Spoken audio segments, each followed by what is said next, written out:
Hello, everybody, and welcome to episode number 5 of Left Side of the Lane podcast. We're already 5 episodes in. This is so crazy. I remember, we had our camera sitting on a box of a case of beer over there. I remember back when we didn't have a camera. We just talked. Well, we had one. We had one, and it didn't. Somebody messed up, and I'm not going to say who it was, but it wasn't me. Third party. Lost all the video. But now the camera is on a tripod. So. And we still got the recording. Yes, and we can, we still got the video. I hope, knock on wood, because who knows what can happen. Not to jinx us or anything. Superstition episode was 2 episodes ago. We're done talking about that, okay? But anyway, so I think today, we don't have any shout outs today, but we do have a question from Jason Hampton. Jason Hampton, I know him very well. He was my coach at Ball State University. He coached Ball State for about 10 years and had some good success. He's coaching at IU, correct? Yes, that is right. Anyways. He is coaching at IU, I believe. I believe he still is. And we're actually bowling doubles in the Hoinky together, not too far from now. Pretty soon, I think, is how you say that. But yeah, anyway, Jason, he gave us a question on Facebook. So what is this question? We got a couple that kind of all go into each other, but it says, how important is it that your equipment fits correctly? Do you have any gear that currently is different than what you might want your? I assume that's what he means. And what is the worst story you have about your equipment that didn't fit properly? So we kind of touched on this last episode. But I do have a couple answers, so I don't know. Do you? I heard a couple. You want to go first or you want me to go first? You go ahead. Okay. What was the first question? How important is it for your... serious. Yeah, I was being serious. How important is it that your equipment fits correctly? Very. What's the next question? No, just kidding. I'm not kidding. It is very important. But, like I said... Oh, no! What happened? Dude, no way. The freaking camera went out. Hold on. I lost Wi-Fi connection. Wait, is it still recording or ain't it? Or ain't it? Hold up. I cannot believe this. You didn't knock on wood when you said it. I did. Oh, this isn't even a wooden table. Hang on, let me... Oh! Oh, was it recording that whole time? We're going to look stupid, probably. Yeah, well. We'll find out. I hope it was recording that whole time. It might have just lost Wi-Fi connection to, which is odd because I'm not even on Wi-Fi now. What's happening? Your camera is though, isn't it? Your camera's on the Wi-Fi. Yeah, but you got to have a connection of Wi-Fi to connect to the camera, though. I don't know. Anyways. Nobody knows what's happening. What was I saying? I don't know. It's very important. So, I mentioned in the last episode that I'm really picky on span and fit. And also, I'm really picky about the feel of my thumb. I've got a couple thumb slugs. There's these things in bowling called interchangeable thumb slugs that it fits around your thumb and you can twist it in and out of all these different balls. So your balls have the same feel. And I'm really picky about that too. I like the feeling of tape in the thumb hole. I have to have tape in my thumb hole also. And it's a lot of tape because I like to, bevel my thumbs out pretty big and then add tape. That way I have plenty of room to always take it out and put it back in if I want to or need to. But I'll fiddle around with my tape forever before I throw a shot. It just has to be comfortable. And I have to have a spare ball that's really comfortable too. So what about you? Are you real picky on your Honestly, fit? Just the only thing, like I mentioned in the last episode, is the grip on my finger, my ring finger. If it's not centered correctly, then it likes to rub real bad, and I'll callus up and all that good stuff. But other than that, really, span doesn't. Just because mine's so short, it's kind of hard for me to notice the difference. If it's a little long or a little shorter, a little. If it's a little bit shorter, I'll notice because it turns into like I'm really squeezing. You know what I'm saying? Right. But if it's just a tad long, I don't really notice. Okay. Fair enough. Yeah. I drilled. Matter of fact, I drilled a ball, and I drill all my own stuff, so I can't even be mad at nobody if it don't fit. I mean, I can just mad at myself, but I drilled one, and I think I was experimenting a little bit with the span. I wanted to. I wasn't coming out of the ball clean, I thought, so I wanted to um, stretch it a little bit. Right. I thought I'd get out of the thumb quicker, and I just hated how it felt. And I maybe threw it a few times and just didn't throw it anymore. Just and I have that luxury because I've have the opportunity to throw a bunch of bowling balls. But some people that don't, it can really suck if you don't get that feel on the first That's try. Something you just buy something else, and you're like, hey, I need to buy this for like $20. Yeah, right. So, yeah, it's really important. So, what was the Next second one, question? I guess it varies though. Like you said, it's important to some people, and to some people it's not. Like a two-hander. Right. You know.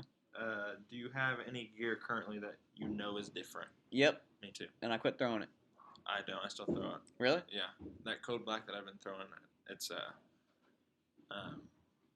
they put the thumb. So I mentioned that we had to fix the thumb or whatever. Well, when we drilled the thumb, we drilled it right back where it was. So it's literally the same thing. But that's just a little bit longer than everything I'm drilling now. So it's like I said, if it's a tad bit long, it doesn't bother me. Gotcha. So it doesn't take you very long to adjust to throwing it. Exactly. Sometimes it will for me, even if I like the fit, it can be a slightly different from another ball, and it take me a few shots sometimes to get comfortable with throwing it, get my timing right. So you do have some that are different. But if it's so bad, then I won't. I just won't throw it. And then the last one is, what is the worst story you have about equipment that didn't fit properly? I don't know if I have a story myself per se, but I do have a funny story to say about someone else. When I bowled at Ball State, we had a fundraiser called the Strikeathon. You remember? Yeah. Did you ever bowl in one? No, I did not. The Strikeathon was fun, and I'll tell you what it is. It's like it's a marathon kind of, but the Ball State bowlers would, basically keep on bowling until someone got 100 strikes. And the way that they would raise money is you would get pledges based on how many strikes you were going to get from your family, friends, or whatever. So they would pledge maybe 25 cents per strike. And so we just I think you got a lane to yourself. We might have took a break every 50 shots or when someone got to 50 strikes. But other than that, it was pretty much straight through. And when someone got to 100, everybody stopped.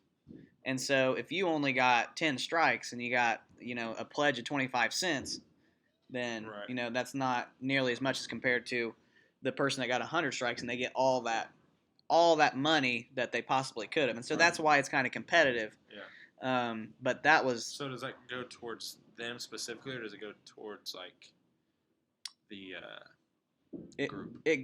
It went to their specific dues. Everybody owed dues. So that's how a lot of people paid their dues, including me. But you can imagine, if you're the goal is to throw 100 strikes, it would take hours.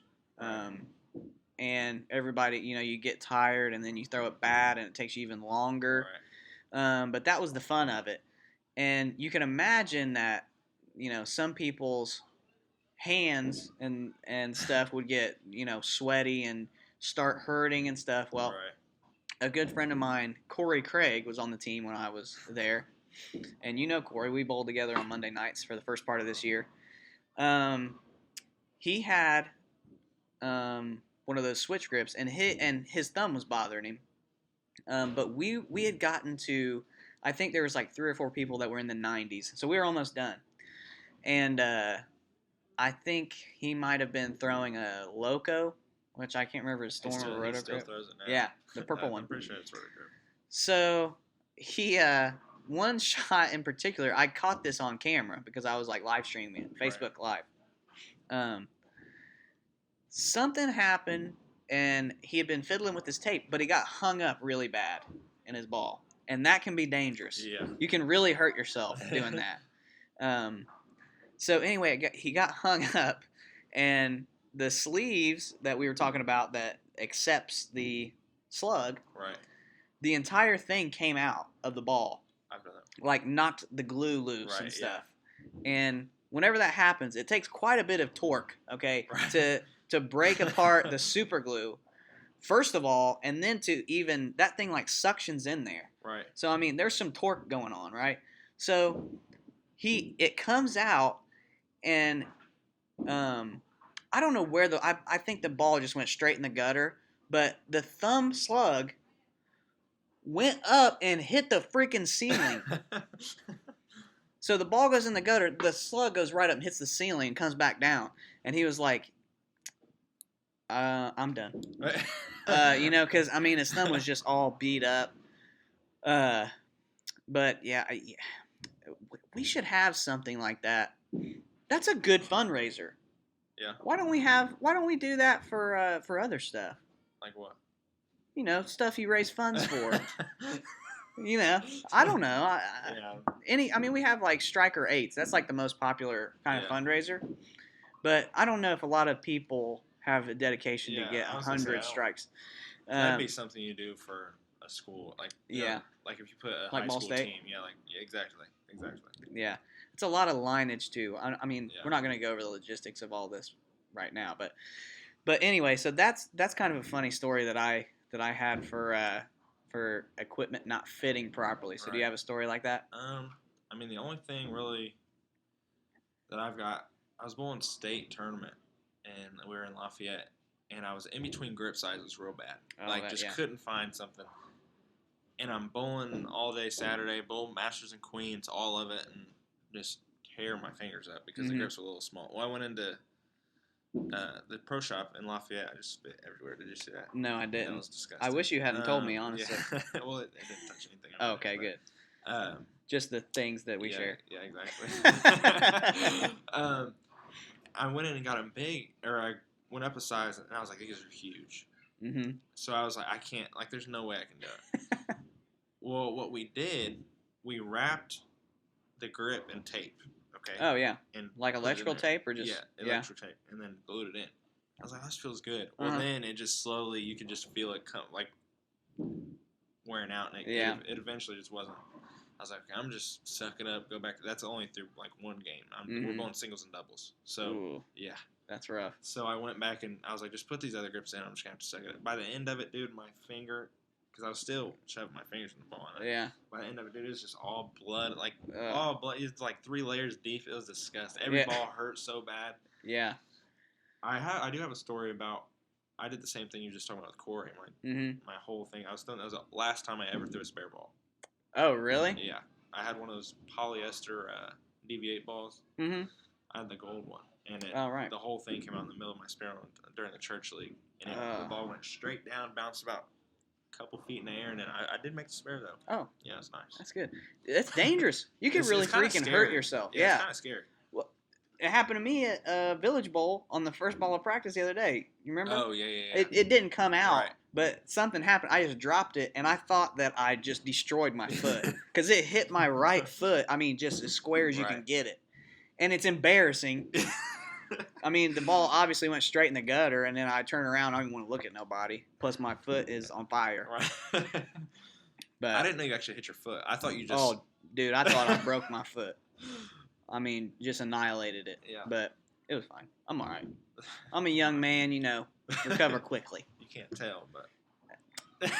All right, let's move on. So, yeah, Hampton, I hope that answers your questions. So we got some pretty funny stories out of that. Now, what else were we going to talk about after these questions? We're going to talk about some mental game and fry out today. Yeah, it's my favorite. So, obviously, mental game is an important part of bowling. I'd say it's probably 90% of it. Yeah, I would agree with that. But it is. See, I don't want to promote bad mental game by telling some of these stories that we're about to tell. But sometimes it can be really funny. So, and there's different types of fry outs. Do you want me to go first? We're going to tell some anecdotes. Yeah, you go ahead. So the first one I have is pretty mild, but it just happened not too long ago. It was a few months ago. We were bowling the Indiana Scratch Classic, and I was bowling. I don't know. It was maybe my second squad bowling. I didn't do anything worthwhile the first squad, so I tried again.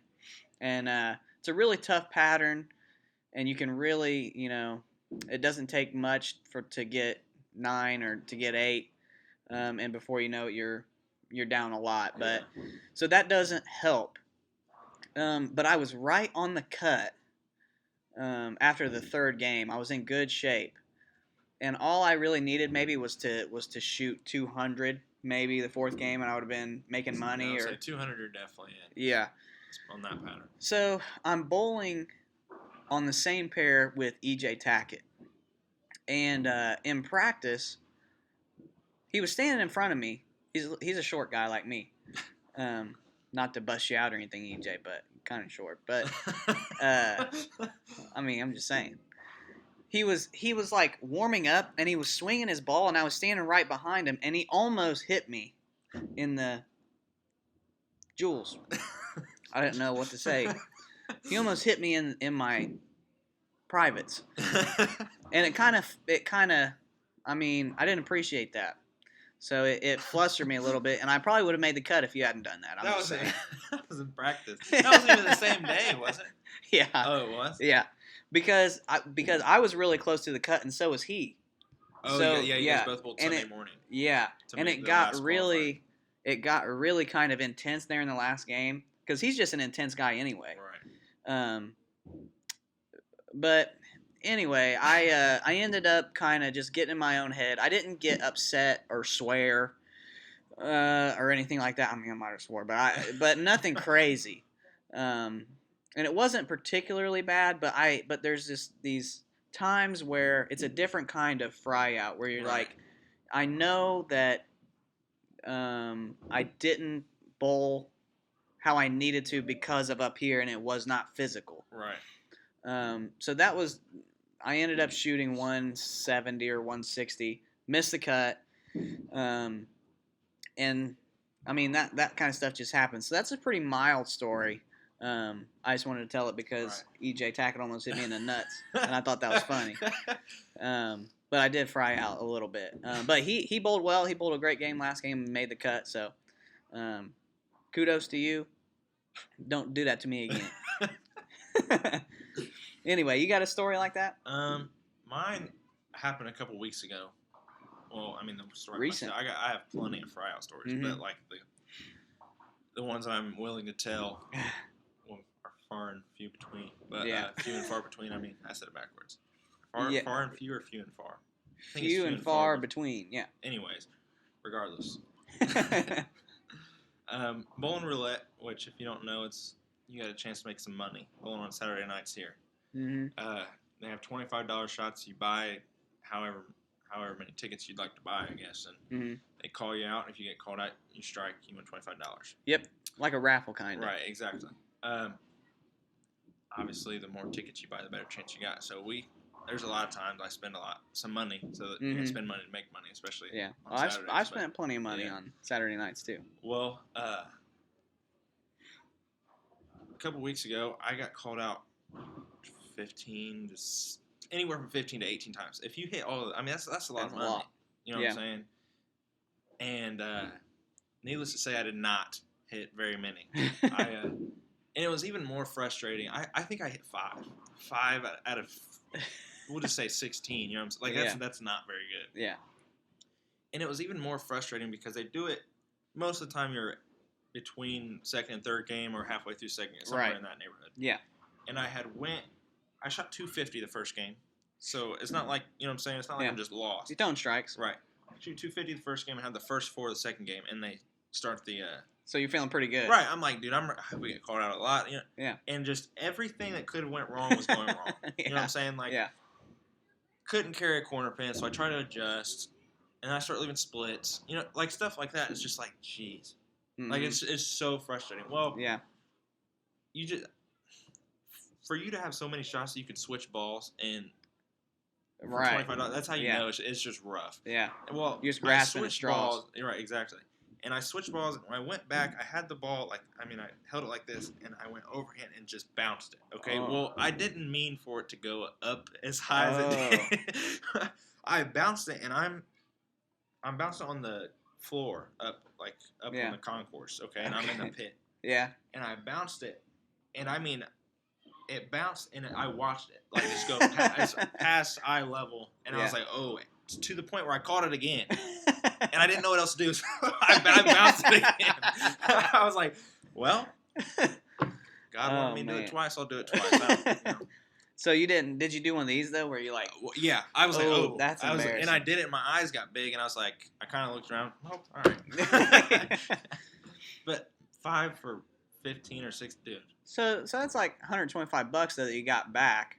I mean, were you still in the hole, or did you make some? Well, I split, so I was in the hole. Oh, you know what I'm saying? Yeah, I feel you.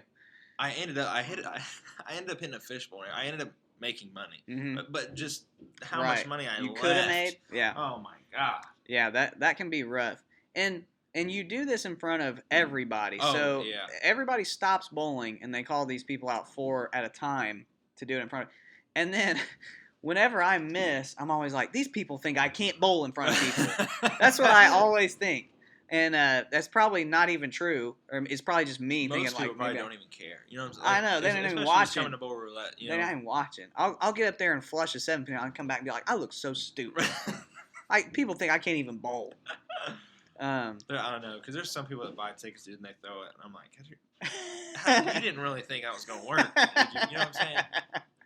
Well, who was it? Say their name. I'm not going to say it. I don't know who it is. Oh, but you have one person in mind? Yeah, there's one person I know. I mean, let's. I could think of multiple people, but I'm just. But yeah, those can make you fry out for sure. Honestly, it's the money is what made me fry. Like, you know what I'm saying? I did not care that I left 10 7-pins. Right. You know what I mean? Right. Yeah, it's frustrating. And don't get us wrong, we don't bowl just for money. You know, I mean, we bowl to have fun, but it can pay the bills too. You know, it can. And we both had some good nights where we pay some bills, and then we had some nights where, you know, we owed the bills. So, but sometimes though it doesn't have anything to do with money at all. No, it's just you just bowl bad, or you get rough breaks, or both. Sometimes, a lot of times, it's both. You know, you miss a single pin, then you throw a split, pocket split. Yeah, it seems like all comes at once. Oh yeah. So, I'd like to tell another story, if I may. This is a good one. Yeah. So, so I was bowling on Sunday nights, and I was just having a rough year on Sundays in particular. Kind of like me on Sundays this year. Yeah, yeah. And this was only last season, I think. 2 years ago, I thought. Maybe, I don't know. I can't remember. But I was just bowling rough on Sundays, but our team was doing well, and I always think, you know, if I'm bowling. Literally, that's the same exact spot I'm in right now. Yeah, if I'm bowling bad and my team is winning, then that's okay. If I'm bowling bad and my team loses, that's not okay. In my mind. So we were in, you know, near the top of the league. It's getting down to the nitty gritty, and we're bowling maybe the second place team or whatever. So it's big that we get some points. Well, this one game in particular. I needed a mark, and that's all I needed to win the game. And I threw a 7-10, left a 7-10 right in the pocket. Pretty good shot, light a little bit. 7-10 in the pocket. We've all left those. Well, I'm not apt to getting upset and angry and showing it. Right. I don't do that a lot. This was not one of those times.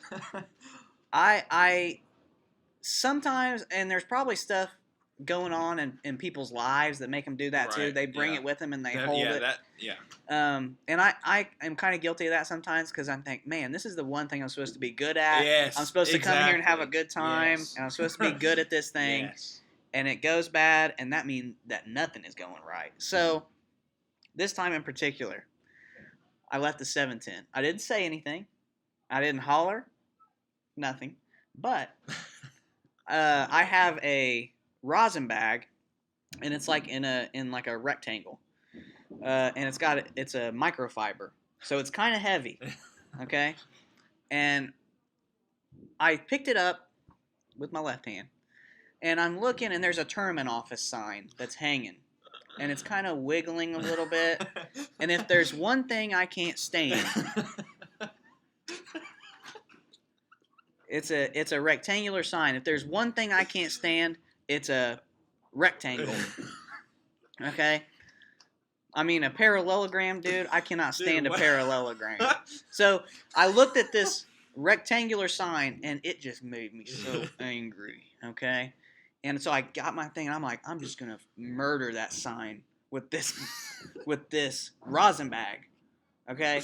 This heavy rosin bag, I just want to kill that sign. So I draw back, and I'm not big, right? I'm a little guy, okay? I'm not strong in particular, but this thing has some heat on it, let me tell you. I mean, I might have did like one of those crow hops that the outfielders do when somebody's rounding third. Dude, I was trying to throw that dude out at third, okay? Let me tell you that right now. But this thing has some heat, boy, okay? And I'm trying to aim at this sign and just kill this sign. Well, it doesn't go where I think it's where I wanted it to, okay? I held on to it a little long, and it just goes right in front of me. And there was a girl that I was dating at the time. And it just goes, I mean, and it's got some heat on it. I don't know if I said that yet, but it hits her in the ear, and it goes by, and her hair goes. I mean, if this thing hit her in the face, we would have been going to the hospital, dude. Okay, like I said, I'm not strong, but I mean, if I could go back, I probably would have just hit her with it, knowing what I know now. But Quit. Just kidding, kind of. But so anyway, but it was one of those things, and just immediately I was deathly embarrassed. You know, it's like when you show your rear end and you could have hurt somebody or multiple people. Right. I didn't throw it that hard. It might have hit one person and hurt him, but that's like you throw it. Like anything, you toss something, throw anything, and you just see it like it's about to hit something. You're yeah. Because there's nothing. As soon as you let go, there's nothing you can do. But your whole body's like you're tense. And you're yeah, and it was so unexpected because I don't scream or yell or anything like that, and I just did it, and people were like, you know, because I just don't do that stuff. But yeah, I mean. It gave me anxiety because I was laying in bed that night and I was like, oh my god, I could have killed somebody with that. I mean, I mean, and of course I probably couldn't, but to me I was like, dude, what if I hit like a little baby in the head? What if that happened? I could have done that, and I would have felt so bad, and it kept me up at night. But looking back on it, it's kind of funny now. It's a story that I do tell, and it's a good deterrent. Don't throw stuff. Right. Don't throw stuff because you can hurt someone. But anyway, that's my my best fry out story probably ever. Not my proudest moment. But have you got another one? I've got one more that I'm again willing to tell. I have plenty. Right. So we were bowling Battle of the Sexes, and I got invited to go. I was like, cool. Trent was telling me, he's like, dude, there's like real money here, like like you got a chance to make some good money. I was not invited, by the way. Anyways, and I was like, okay, whatever. I haven't bowled anything other than, I mean, I've bowled like the Masters, I've bowled the Scratch Classic, but like where it's literally going to try to make bracket money. You know what I'm saying? Right. Like, I haven't done that yet until that. And so I got in a bunch of brackets, got in high game, everything you could get in, I was in it. Mm-hmm. And I'm bowling. I shoot 260 something, 270. Win the second high game. There's a guy a couple lanes, maybe 2 pair down from me, and he's right there with me. Mm-hmm. And we get down to the third game. We're like the last few frames, and I get up in the 10th, and I'm looking down there. I'm like, oh, he struck out. Like, I got to have the first 2 because the series spot is like $300, $400. Mm-hmm. And I was like, I need to get the first 2 here. I'm pretty sure. I get to first one, and it wasn't a great shot, but I struck.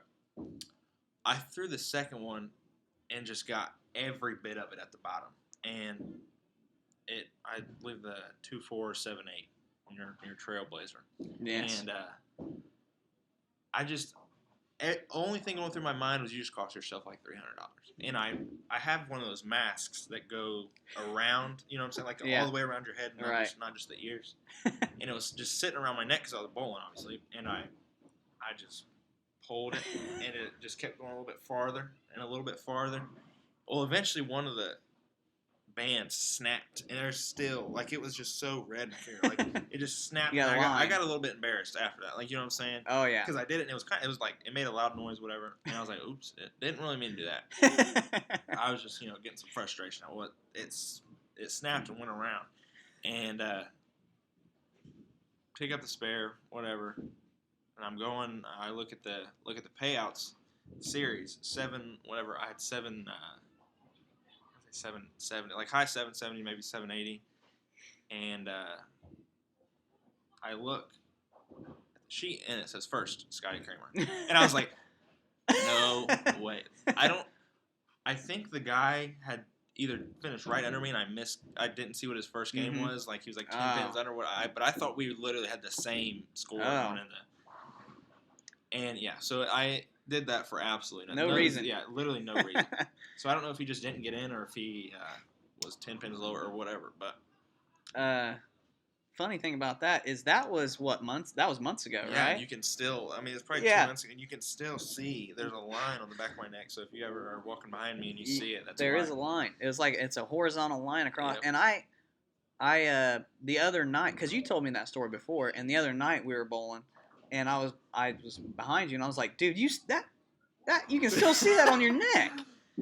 And it burned, like it was more of a burn than anything. Yeah. Like, because I pulled it and it snapped, and is it still there?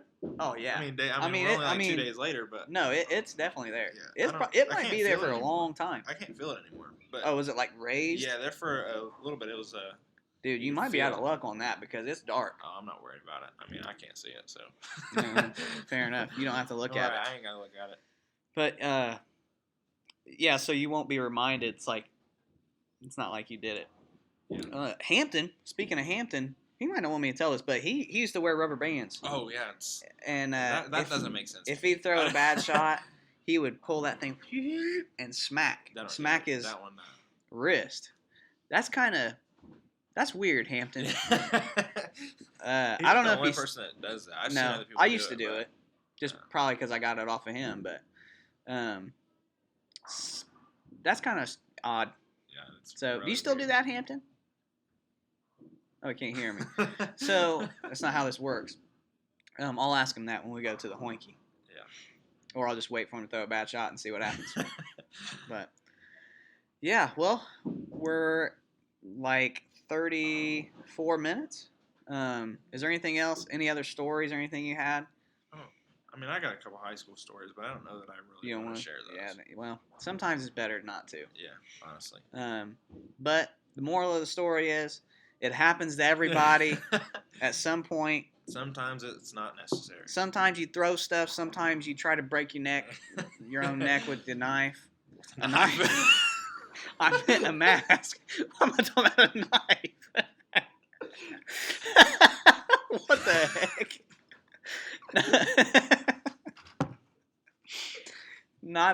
I did not mean a knife. I meant what did I mean? A mask. You try to break your neck with a knife. I got to tell one more story. I'm sorry. Because it's just about breaking your neck with a knife.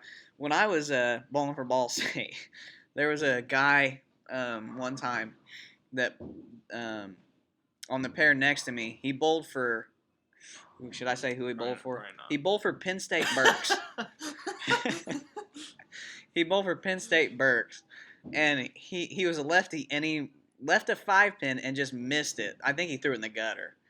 And he comes back, and he's on his way back, and he goes, crack, and, like, cracks his neck. Like that. Like, I thought he was trying to twist his own head off. I was like, this dude missed a 5-pin and tried to suicide by breaking his own neck. It was wild, and you could hear it. And you know me, I started laughing. Right. But what was awkward was he come and like stood right next to me, and so I was like, I wanted to laugh so bad. I mean, it's not funny. Yeah, it was funny. Yeah, I mean, it was funny, and he. It wouldn't have been funny if he hurt himself. Right. I mean, it still probably would have been, but just not. I mean, when you see something that shocking, like when someone cracks their neck out of anger at yourself, that's so weird. There's just something about that struck me. It tickled me. Okay, it tickled me. And same team, different guy. Later on, he said, "Man," he's just talking, to his buddy or whatever. But we stand so close there that you can hear each other's conversations. So he was like, "Man, I cannot wait to get back to the hotel, crack open a cold one." Sit in the hot tub and just slide under the water and drown myself. I mean, you can't make this stuff up that you hear at these college tournaments. I mean, you got a bunch of old teenagers and young 20-somethings that are just freaking hilarious, and they, I like the Matt Phillips. I'm gonna go home on Call of Duty. Yeah. and kill myself on Call of Duty. Yeah, right. Oh, that's a popular line. That's a good one. Oh, anyway. So sorry, I just happened to remember those two stories, but Corey Craig was there for those two, so he will appreciate those, I know. But anyway, I think that's it for today's episode. Number 5. I mean, we're getting into it. We're probably going to start having guests soon, I think we're about ready. We're about ready. I mean, I think I might need to find another one of these cords or whatever so we can get another microphone in here. But I just cannot wait to get some guests in here. I mean, we have a good time, just me and you, but some of the guests we got lined up are just going to be such a blast. I already know it. So you guys stay tuned for that and keep a lookout for it. But for today, I think that's it. Don't crack your neck with a knife. Don't throw stuff. And just be mindful. Easy and don't lose yourself in the moment because you will be embarrassed. Probably. Hopefully. But yeah. You guys be careful out there. We appreciate it, and we'll see you next time.